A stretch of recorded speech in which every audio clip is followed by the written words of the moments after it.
সেই রাতটা ছিল অস্বাভাবিক। আকাশ জ্বলছিল, নদী ছিল উন্মত্ত। ঢেউয়ের মাঝে হঠাৎ দেখা দিল এক আগুনের মতো জ্বলন্ত ডিম, যেন স্বর্গ থেকে নেমে আসা কোনো রহস্য। সেই নদীতেই জীবন বাজি রেখে মাছ ধরছিল এক গরিব মাঝি। হঠাৎ তার চোখে পড়ল সেই অদ্ভুত আলো। ভয় আর কৌতূহল একসাথে জেগে উঠল তার মনে। ঝুঁকি নিয়েই সে তুলে নিল ডিমটি, জানাতো না এ সিদ্ধান্ত বদলে দেবে তার ভাগ্য। রাত গভীর হলো, হঠাৎ ডিমটি কাঁপতে শুরু করলো। এক প্রচণ্ড শব্দ, আগুনের ঝলক, জন্ম নিল এক অগ্নি ড্রাগন। ড্রাগনের চোখে ছিল শক্তি, কিন্তু মাঝির দিকে তাকিয়ে ছিল বিশ্বাস। মাঝি ভয় পেল না, সে বুঝল এ কোনো অভিশাপ নয়, এ তার আশীর্বাদ।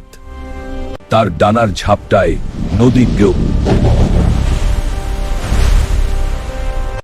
গরিব মাঝি হয়ে উঠল ধনী মানুষ। তার জীবনে এলো সুখের আলো। কিন্তু সুখের সাথে জন্ম নেয় হিংসা। লোভীরা এলো ড্রাগনের শক্তি ছিনিয়ে নিতে। আকাশ কাঁপিয়ে ড্রাগন মেলে ধরল তার আগুন। লোভীরা পালিয়ে গেল ভয় পেয়ে। বন্ধুরা, তোমরা এখনই লাইক সাবস্ক্রাইব করো।